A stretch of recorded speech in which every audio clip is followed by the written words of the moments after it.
Muito bem, nós estamos hoje mais uma semana de estudo da palavra do Senhor e é maravilhoso quando nós entendemos o que Deus quer nos mostrar na sua palavra, né? Então, sempre eu gosto de dizer onde nós paramos para a gente poder revisar um pouco, para não ficarmos perdidos aqui na palavra. Nós paramos no capítulo 25. Então, hoje nós vamos para o 26, né? E nós falamos que os objetos do tabernáculo foram todos dados por Deus a Moisés. Nada existe ainda. Moisés ainda está recebendo orientações lá no monte ainda. Mas ele já sabe que vai ter um altar para o holocausto, ele sabe que vai ter uma bacia de se lavar, ele sabe que vai ter mesa dos pães da proposição, ele sabe que vai ter um candelabro de ouro ou a menorá, ele sabe que vai ter um altar do incenso e a arca da aliança, né? Se Deus é detalhista, foi a última pergunta que eu fiz no nosso estudo passado, por que eu me contento com pouco? Por que eu não sou detalhista com Deus também? Com certeza é porque eu penso que não mereço, por causa do pecado que habita em mim, né? Mas quando eu percebo que tem tudo a ver com Jesus, não comigo, essa certeza entra no meu coração, né? Não tem a ver comigo, com o que eu faça, com o que eu deixe de fazer, mas tem tudo a ver com ele. E nós vamos ver isso muito claro nos capítulos que vamos estudar hoje. Então, lembrando que Moisés ainda está no monte, o monte está fumegando lá, Deus está falando, e ele está recebendo de Deus orientações de como deveria construir o tabernáculo. Eu coloquei construiu aqui, mas é construir, tá? Como ele deveria construir o tabernáculo, tá? Por isso, nós vamos agora para Êxodo 26. Então, vocês vão ver que no Êxodo 26, Moisés vai receber de Deus orientação para fazer o tabernáculo. Como seria esse tabernáculo? Esse tabernáculo seria uma obra delicada, com muita astúcia e com muita habilidade. Os comprimentos, as larguras, as medidas detalhadas, Deus passou a Moisés. Isso tudo a gente lê em Êxodo 26, do versículo 1 ao versículo 37. E vocês veem aí como seria o tabernáculo todo construído. Começa de fora para dentro, nós vamos falar em cada item, o altar do incenso, a bacia, as cortinas, o lugar santo, né? E no que isso tem a ver com Jesus? Tem a ver com Jesus porque ele tabernaculou conosco, ele veio, ele escolheu vir tabernacular conosco. Nós vamos entender isso no decorrer do estudo. O tabernáculo seria elevado da terra. A madeira seria revestida de bronze. O tabernáculo é a representação de Jesus Cristo no Novo Testamento. Então, quem tabernaculou conosco? O próprio Jesus. Ele escolheu vir e habitar entre nós. Jesus não veio obrigado à terra, ele veio porque ele quis. Então, o tabernáculo é a representação que teria Jesus Cristo no Novo Testamento. Então, vamos estudar um pouquinho sobre as cobertas do tabernáculo. As cobertas ou as cortinas do tabernáculo, elas eram constituídas por 4 cobertas, lindamente tecidas em linho branco e fazenda azul, roxa e vermelha, com figuras de querubins, tecidas ou bordadas. Estas cobertas esticavam-se ao alto e caíam até o chão, de cada lado da construção. Vamos ver essas cobertas em detalhes, seguindo a ordem do interior para o exterior. Então, o que eu gostaria de falar das cobertas? Lembram das cores?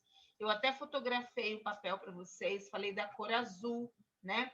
O azul, ele representa Jesus como Filho de Deus, né? O azul. O branco significa... Tá aqui. Cadê as cores? o branco, Marcos apresenta Jesus. Apresenta Jesus, Marcos, o livro de Marcos, e na verdade, a divindade de Jesus, a sombra do que Jesus seria, a substância do que Jesus seria, certo? O roxo, Jesus como rei, apresenta Jesus como rei. E o vermelho ou carmesim, Jesus Salvador, linho retorcido. E eu falei que o branco era Jesus o perfeito, né? Nele não há pecado, a perfeição. Então, essas cores tinham uma representação, tinham um simbolismo. Então, é importante nós sempre lembrarmos que as cores não estão ali por acaso, mas elas estão ali porque Deus determinou, tá? Coberta de peles de animais marinhos, texugos, né? Ele faz uma pergunta, o que seria texugos? É como se fosse um gambá grande, né? E ele cobre todo o altar do sacrifício de pele de texugos, né? Coberta de peles de animais. Talvez por conta do calor e do frio, essa pele de animais seria mais confortável, traria a temperatura certa para o ambiente. Vamos falar um pouquinho das armações. É muito importante entender cada item do tabernáculo. Mesmo que para vocês pareça assim muita informação, depois eu posso até mandar para vocês o PPT, ou vocês assistem novamente, que o PPT fala muito explicadinho. É bom para vocês entenderem. Então, uma tenda santa ao Senhor. Isso está lá no verso 15. Por isso, detalhes tão precisos, né? Você vê do verso 16 ao 30, que Deus deu todos os detalhes. Ele foi muito preciso no que precisava ser feito. Lá no capítulo 26. Eu estou aqui com a Bíblia aberta e não vou ler porque vocês com certeza já leram, mas está tudo explicadinho do verso 26 ao 30. A coluna de madeira incorruptível, a coluna de madeira aqui na armação, tábuas e bases, tá vendo? A coluna de madeira incorruptível era conectada à terra por uma corda. Olha a cordinha aqui, ó. Quando você olha aqui para a direita, onde estão escritos cordas e estacas, você vê a cordinha aqui, tá? Essa corda se chamava pecado. E uma estaca era fincada no chão. Olha a estaca fincada no chão. A coluna de madeira incorruptível, que é Jesus, se fez pecado por nós e foi preso por estacas na cruz. Olha que coisa interessante. Tudo volta para Jesus, tá?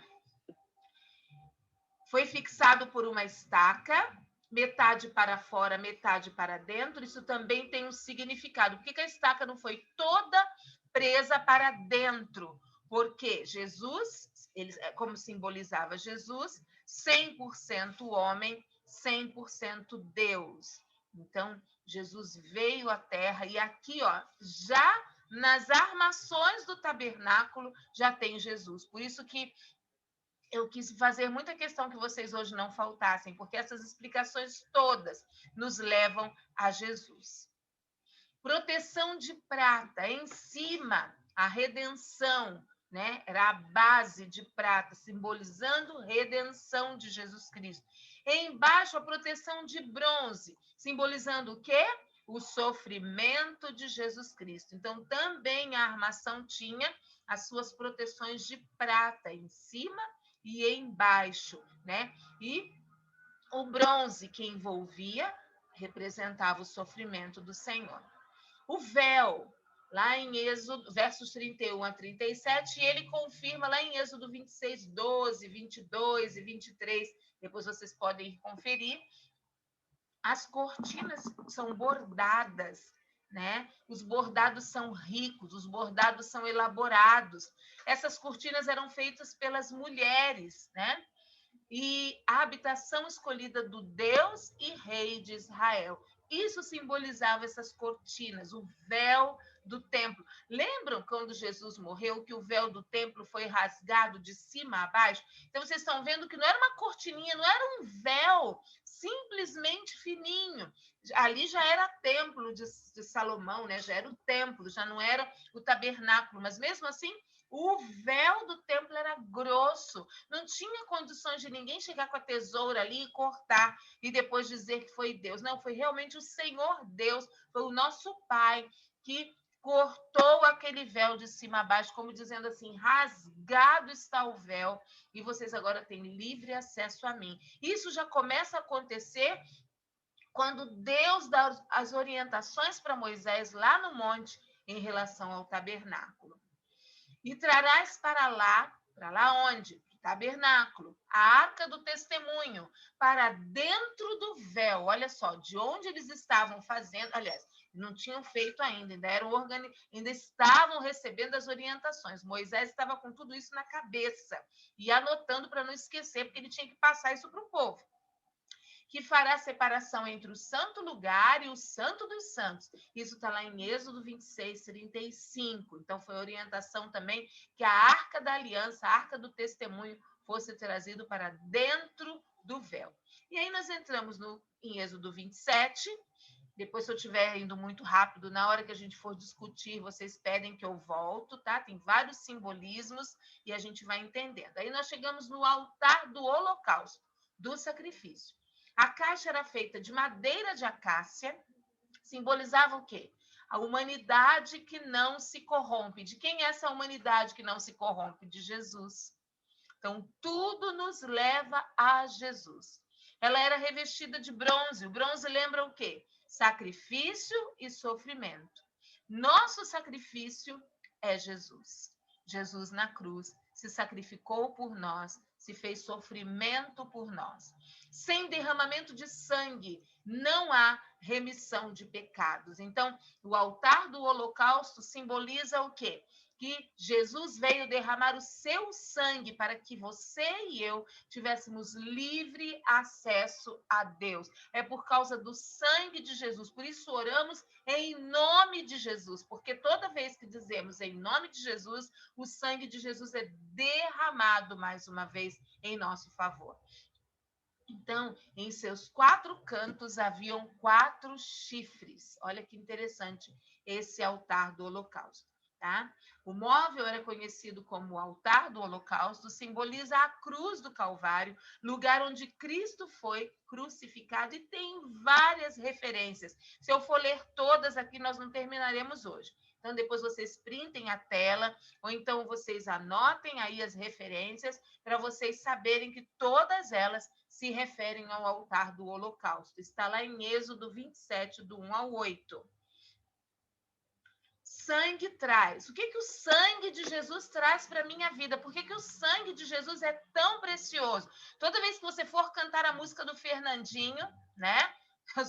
Somente pelo sangue, você vai lembrar disso. O sangue de Jesus traz perdão do teu passado e do meu passado. O sangue de Jesus traz limpeza do meu presente e do teu presente. E o sangue de Jesus traz justificação do meu futuro e do teu futuro. Se não houver morte, não há vida. Por isso que Jesus veio, ele escolheu morrer para que nós tivéssemos vida. Eu apresento o sacrifício assim que eu entro no átrio. Depois você vai entender o que é átrio. Nós agora comparamos muito com o templo, né, onde nós congregamos hoje, na Igreja Bola de Neve, você onde congrega na sua igreja, onde você entra, você chega do portão para dentro da tua igreja, e ali é o átrio, onde você encontra os irmãos, né? Ali eu já tenho que pensar em qual sacrifício, aliás, eu tenho que sair da minha casa já pensando no sacrifício que eu vou prestar ao meu Deus. Eu não posso chegar diante do meu Deus de mãos vazias, sem apresentar a ele sacrifício, seja qual for. Sacrifício de louvor, a minha própria vida, meu sacrifício em questão de adorá-lo, e até mesmo minhas finanças, tudo que eu tenho, tudo que eu sou, eu apresento ao meu Deus. E isso é maravilhoso. Isso é precioso, precioso, precioso. Apresento ao Senhor minhas obras. Ali no átrio, eu apresento ao Senhor as minhas obras e as obras da minha caminhada. Meu pé, todo o meu corpo eu consagro ao Senhor na entrada do templo, porque ali está o altar do holocausto, do sacrifício. O pátio, olha como o pátio era, né? Ali dentro iriam caber as outras coisas que nós vamos falar. Tudo deveria ser bem preso, a fim de segurar as cortinas para que o vento do deserto não as levasse para o lado. Todos os utensílios e as estacas eram feitas de bronze, lembrando o sofrimento de Jesus. Nós já vimos isso anteriormente, vocês viram que eu falei, né? Como cada madeira se encaixava ali. E isso está bem claro no verso 19 do capítulo 27. Depois você confirma lá. Se for preciso, a gente lê depois, tá bom? Versos 20 e 21. Tragam óleo puro de oliva para a iluminação, a fim de manter as lâmpadas sempre acesas. O óleo para o candelabro era tirado de azeitonas batidas, era o óleo puro de azeitonas batidas. Arão e seus filhos deveriam se encarregar de acender o candelabro todos os tempos. O candelabro não poderia se apagar, as lâmpadas deveriam permanecer sempre acesa. E o óleo representa o Espírito Santo, que nunca deve se apagar da nossa vida. E aí nós vamos para Êxodo 28. Em Êxodo 28, nós vamos ver as vestes sacerdotais. Até então, era Moisés quem cumpria as funções sacerdotais, né? Nós vemos isso no verso 1. Chame seu irmão Arão e separe-o dentre os israelitas, e também os seus filhos Nadab e Abiú, Eleazar e Itamar, para que me sirvam como sacerdotes. Eu vou levar vocês até o Salmo 99 e nós vamos ler o verso 6. Salmo 99, verso 6 diz assim. Só um momento. Salmo 99, verso 6. Assim diz a palavra do Senhor. 99, 6. Moisés e Arão estavam entre os seus sacerdotes. Está vendo? A parte A do versículo fala que Moisés e Arão estavam entre os seus sacerdotes. Vamos ler só essa parte aí para confirmar que até então era Moisés quem cumpria as funções sacerdotais. A partir do momento que Deus determina Arão e seus filhos serão os próximos sacerdotes, né? Vamos estudar muito sobre Arão e seus filhos. E as vestes sacerdotais tinham alguns utensílios, algumas partes muito interessantes. Então, olha, tem aí, eu acho que eu pulei um, não pulei não. O urim e o tumim, né? Pedras tinham significados, parece que foi a Yara que falou do urim e do tumim, né? Onde sortes eram lançadas, onde eles ali tiravam sortes para saber a vontade de Deus, a resposta das coisas que Deus falava. Nós vamos ver muito o urim e o tumim no Pentateuco, né? Aqui está a veste sacerdotal completa, mas ela era composta de pedra de ônix. Não sei se vocês estão vendo aí o peitoral, olha, cheio de pedras. Se vocês contarem, tem 12. Cada uma significava uma tribo de Israel, né? O éfode era uma sobrepeles que usavam os sacerdotes hebreus por cima das vestes. Então, aí é o éfode. Tinha o manto do colete sacerdotal, está lá no verso 31 do capítulo 28, vocês podem olhar lá o manto do colete. O diadema de ouro, estava escrito nesse diadema assim, consagrado ao Senhor. A mitra era uma espécie de turbante que possuía uma lâmina de ouro com as palavras escritas, santidade ao Senhor, que proclamavam que a santidade é indispensável para prestar culto a Deus. Será que é só o sacerdote? Será que é só o pastor Fábio, a pastora Dani, que tem que ser santos ao Senhor?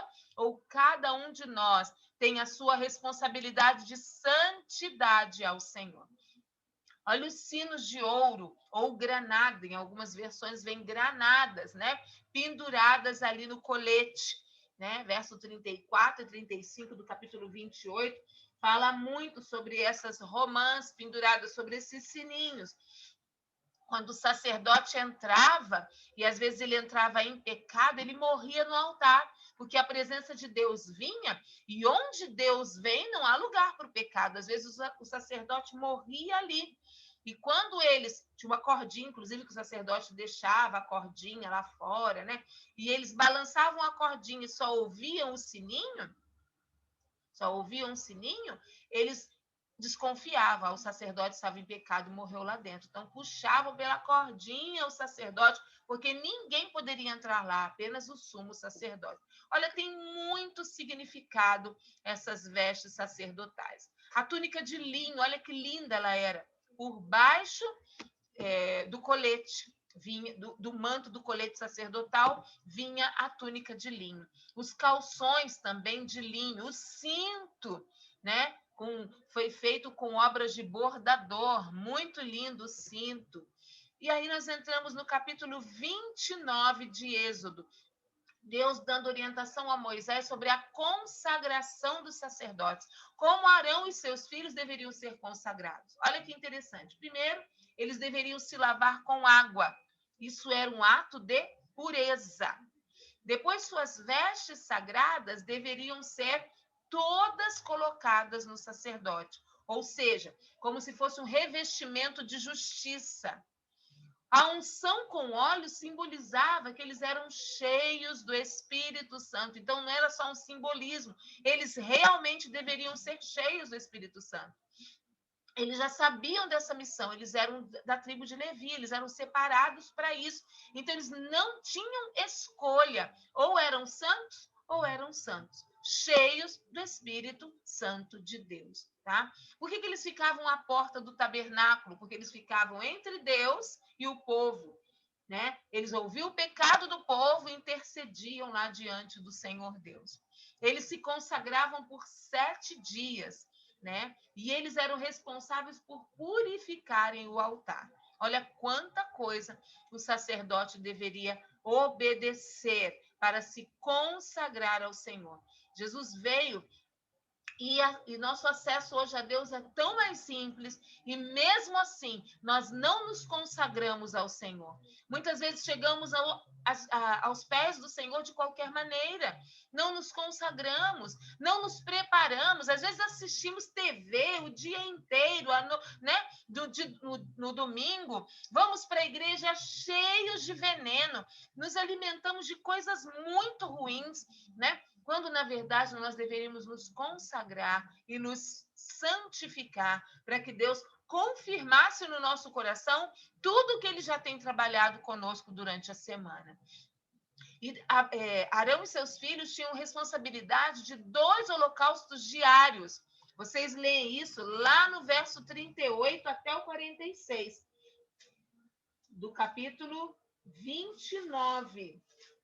Então, vocês vão ver lá do 38 ao 46, 2 cordeiros de 1 ano, né? Cada dia, 2 cordeiros de 1 ano. Ofereça um de manhã e o outro ao entardecer. Viram que eles tinham essa responsabilidade. E Moisés, nada disso Moisés tinha feito já, viu, gente? Isso aqui eu já coloquei como imagem para vocês, mas ainda ia ser construído, tudo isso. Moisés já estava recebendo toda a orientação. E chegamos finalmente a Êxodo 30, quando vai falar um pouquinho do lugar santíssimo, né? O lugar santíssimo estava separado do lugar santo por 5 colunas, iguais às da entrada. Você sabe por que 5 colunas? Alguém sabe me dizer? Eu até vou deixar vocês abrirem o microfone aí para vocês falarem para mim. Vocês sabem por que 5 colunas? Podem falar. As 5 feridas de Jesus. Na cruz. Boa resposta. São os 5 ministérios: Ah, eu imaginei. apóstolo, É. apóstolos, pastores, evangelistas, profetas e mestres. Essas são as colunas do evangelho. Quem pensa que só os pastores são colunas do evangelho, seu evangelho está capenga. As 5 colunas trabalham juntas. Não existe coluna mais forte que a outra. Não existe coluna mais importante que a outra. Infelizmente, não é isso que a gente vê por aí. Muitas vezes o apóstolo tal, ele é mais importante do que o pastor tal. O pastor tal é mais importante do que o evangelista tal, né? E o evangelista às vezes se sente chateado, porque é ele que mais sai, mais consegue vidas e ele é pouco valorizado. Quando na verdade, o que Deus diz é que os 5 ministérios têm real importância. Todos têm a mesma importância, certo? Então, iguais às da entrada, esse lugar santíssimo, essas colunas, também na entrada tinha, dos quais pendia um véu, e ninguém, exceto o sumo sacerdote, estava autorizado a passar para além desse lugar santíssimo, né? Só podia fazer uma vez por ano, no dia da expiação, quando levava o sangue do animal sacrificado e o aspergia sobre o propiciatório. Então, era um lugar de santidade, e era ali que muitos sacerdotes morriam, diante da presença palpável do Senhor. Então, o lugar santíssimo tinha o altar de incenso, que era feito de madeira de acácia, era revestido de ouro, tinha 4 chifres, tinha as bordas, 4 argolas, 2 varais, tinha comprimento, altura, largura, tudo pré-determinado por Deus. Esse era o lugar santíssimo. O preço da propiciação. Qual foi o preço da propiciação? Está lá em versos 11 a 16. Eu não vou ler, não, senão nós vamos mais uma vez ler o que vocês já vão ler, alguns vão ler depois, outros já leram. Então, vocês leiam lá qual foi o preço da propiciação, né? O imposto não era cobrado de mulheres, não era cobrado de menores, não era cobrado de velhos, nem dos levitas. No entanto, era exigido de todas as classes. O que é propiciação mesmo? A ação ou efeito de propiciar, de fazer com que seja propício. Procedimento ou ritual que se baseia no louvor de uma entidade espiritual, uma divindade, para conseguir ser perdoado.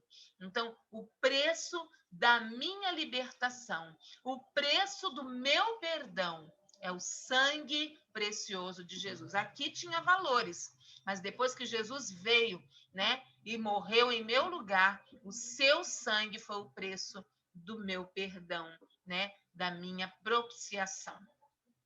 Versos 17 a 21 do capítulo 30 vai falar da pia de bronze, que era um lugar de limpeza, lugar de pureza. A semelhança dessa figura, a obra regeneradora do Espírito Santo, todas as vezes que o sacerdote chegava diante dessa pia, ele se via, porque ela era feita, né, fabricado com os espelhos das mulheres. Então, você imagina como era lindo.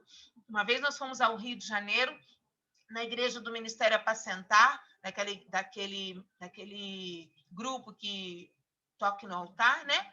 E o Moisés tinha uma pia de bronze enorme, cheia de óleo de unção, num determinado lugar. O Moisés comigo entrou, com a nossa família. Na hora o Moisés se prostrou, na hora ele caiu debaixo do poder de Deus, porque tamanha presença do Senhor naquele lugar. Sabe por quê? Porque nessa bacia você se olha, você vê o teu pecado e aí você reconhece que o Espírito Santo precisa te limpar.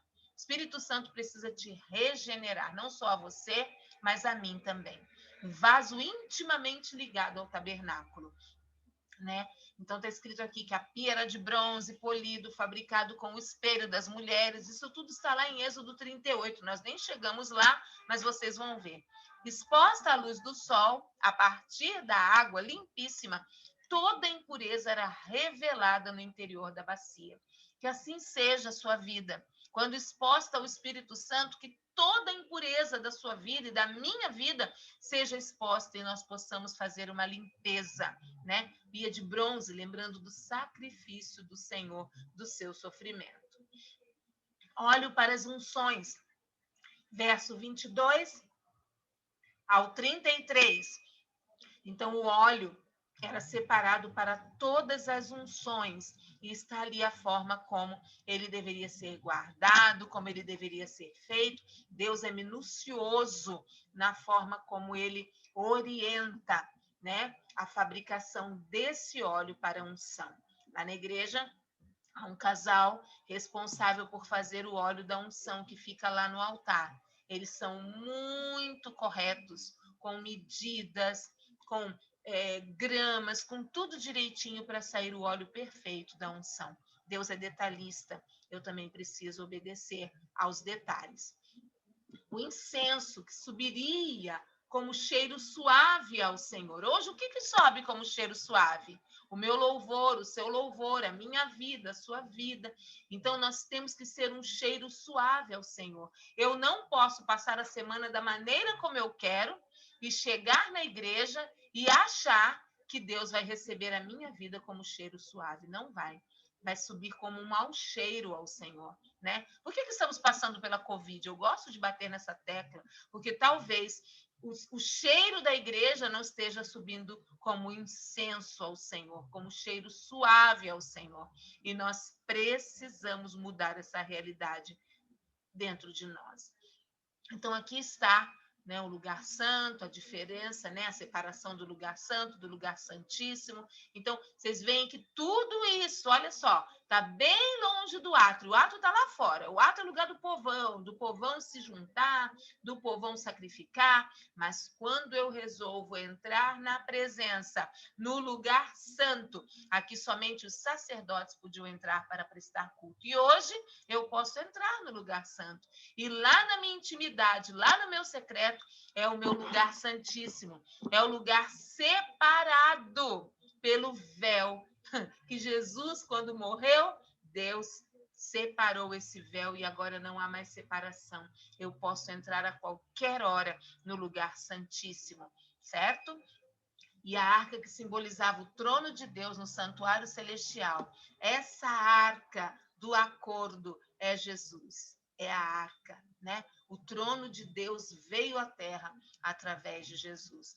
E lá no lugar santíssimo, naquela época, somente o sumo sacerdote entrava uma vez ao ano para entregar a oferta de expiação. Nós vamos ver muito isso em Levítico. Vocês vão ver também. Ok? Então, vou interromper aqui. Eu acho que eu vou até me despedir do pessoal do YouTube, né? O nosso estudo hoje fica por aqui. Tem muita coisa para a gente discutir. Nós agora vamos discutir aqui com o grupo, tá? E vocês fiquem com Deus. Qualquer dúvida, estamos aqui. Manda um recadinho que a gente responde. Mas eu creio que foi bem explicado pelo PPT. Deus abençoe você e não deixe de mergulhar na palavra. Ela faz toda a diferença na nossa vida. Amém? Deus abençoe.